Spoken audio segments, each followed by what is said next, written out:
the root word of wilderness is wild. We've been walking in the wilderness. It's a wild place. It's hot. Today it's particularly hot. I found this place in the shade for us. It's dry. I ask you to keep drinking, because you could dehydrate very quickly in the wilderness. This is a rugged, wild place.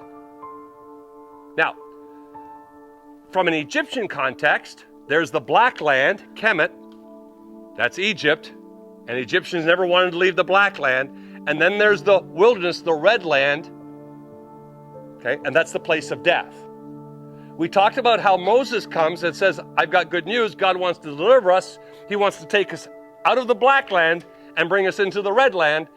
And if I was an Israelite at that time, I might say to God, can we have a new Pharaoh? God says, no new Pharaoh. Come, let's go.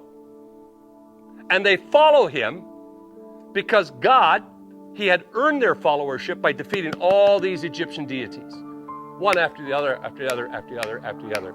And the 9th plague is God even turned off Ra, the sun. The 10th plague, the death of the firstborn, and then the Egyptian says, go, go, go, go. And I have a feeling that the people who left were not just Israelites. I believe Egyptians left as well, because God had earned their followership as well. And I think that's when the Torah talks about the alien within your gates. I think that there were aliens within their gates, and it was incumbent upon God's people to treat the alien within their gates with respect and honor, the kind of respect and honor that allows them, that sees them as one of God's image bearer, one of God's people, and they elevate even to the place of leadership of the tribe of Judah. So they follow God to Sinai. They leave Sinai, now in their divisions, now in their tribes, now with something called the tabernacle. They go to Kadesh Barnea. We can't take the land. And God says, basically, I think we have some learning to do. And so now they don't realize it when they're coming out of Kadesh Barnea that they have 40 years ahead of them in the wilderness. They don't know that when they're leaving. They just know we're going to go into the wilderness. They're going to go into this wild place. So there's wild places, but I want to talk to you about with God in wild places. The wilderness is a place where people die. There are certain kinds of wilderness that are so severe that until camels were domesticated, you couldn't cross them. Because a camel is an animal that can drink enough water that it can sustain its own life and carry enough water to sustain your life, in addition, carry goods and services. So until camels were domesticated, the wilderness that the Israelites were in, people perished. So wilderness is a place where you go to die. Okay, but the Israelites go into the wilderness, and listen, after they come out of the wilderness, the spies go to Jericho, and they go to the house of one Rahab, and then Rahab says these words to the spies. She says, I know that the Lord has given this land to you, and that a great fear of you has fallen on us, so that all who live in this country are melting in fear because of you. What Rahab is saying is, the place where other people perish, you thrive. The place where other people melt away, you increase, and we're melting away. The wilderness is a hostile environment. Wild places are hostile places. And unless you are with God or God is with you, you will disappear in these places. Now, God comes to his people at Sinai and says to them, I want you to build a Mikdash so that I may dwell in you. Or you could translate it, I want you to build me a sanctuary so that I may dwell among you or in you.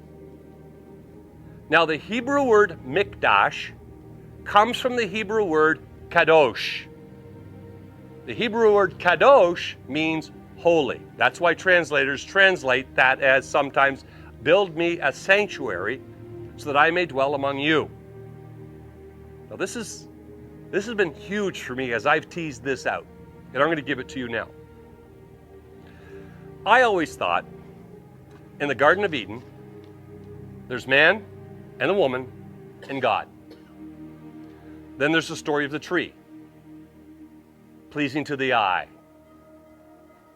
She takes, eats, good to the taste. She gives, he eats, eyes opened. We're naked. Fig leaves, hide. God, where are you? It's interesting, the all-seeing God, where are you? He knows right where they are.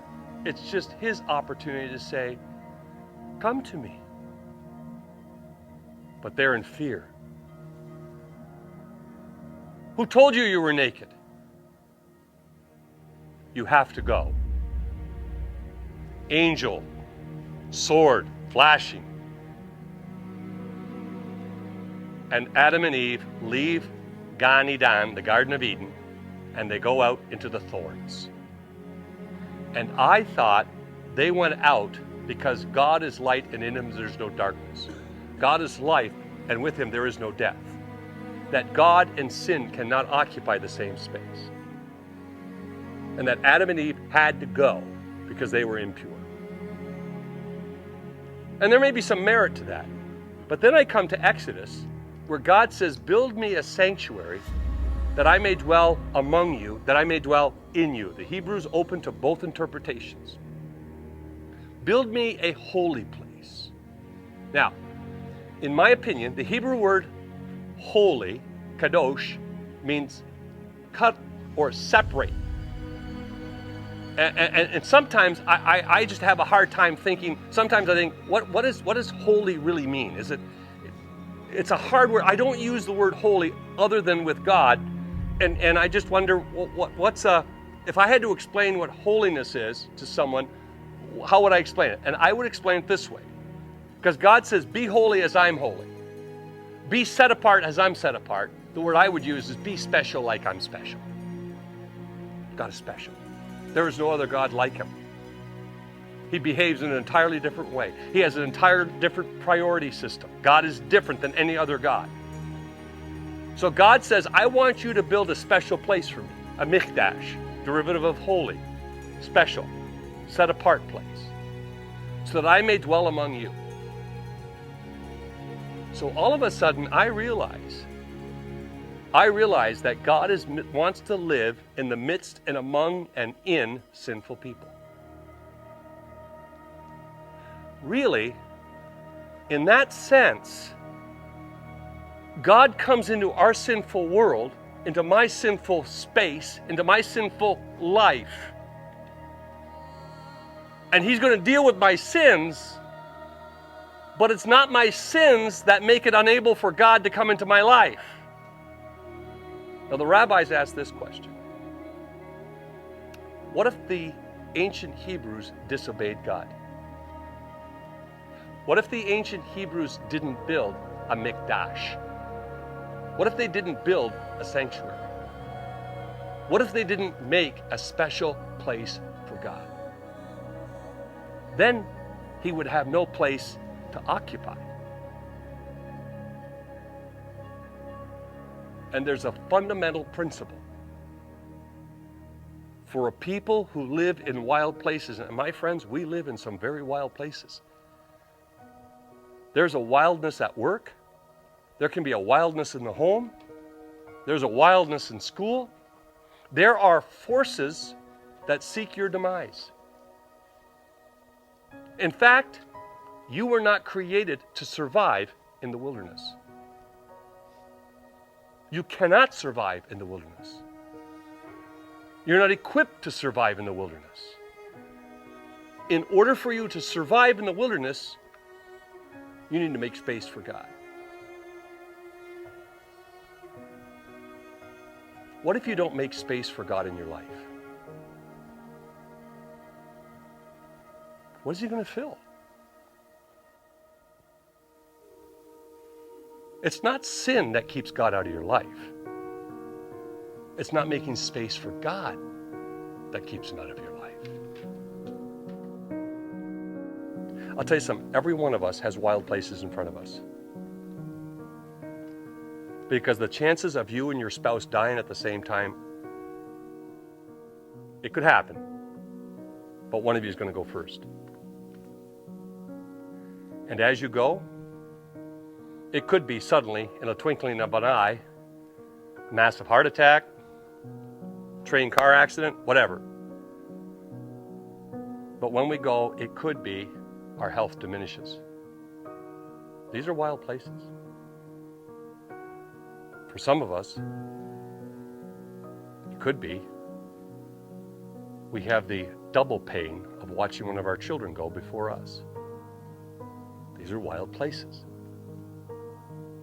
It could be that you're at a certain age, like I am, in your 50s, and you're unemployed, and then you discover you're unemployable.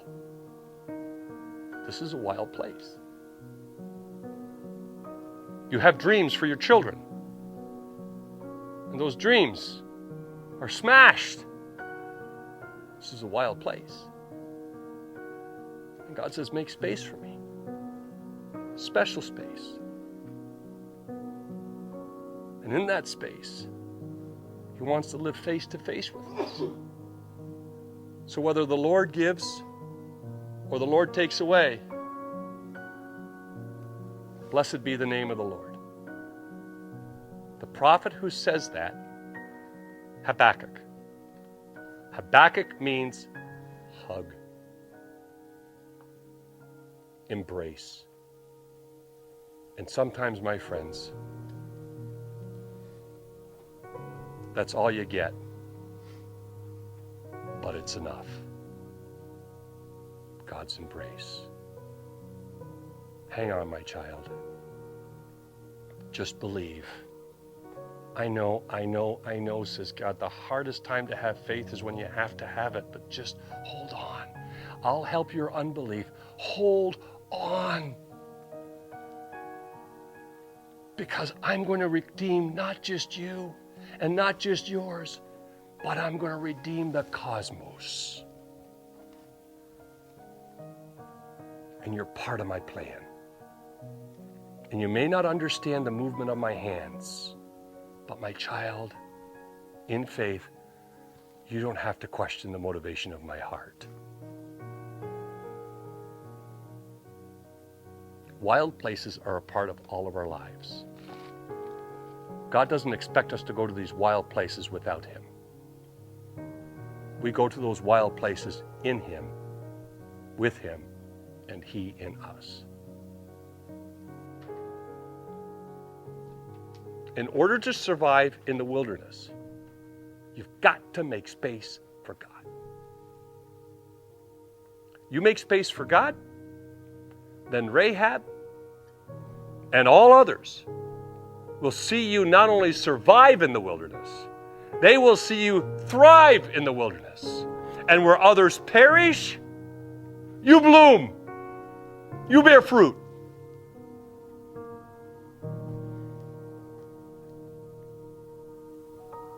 Making space for God.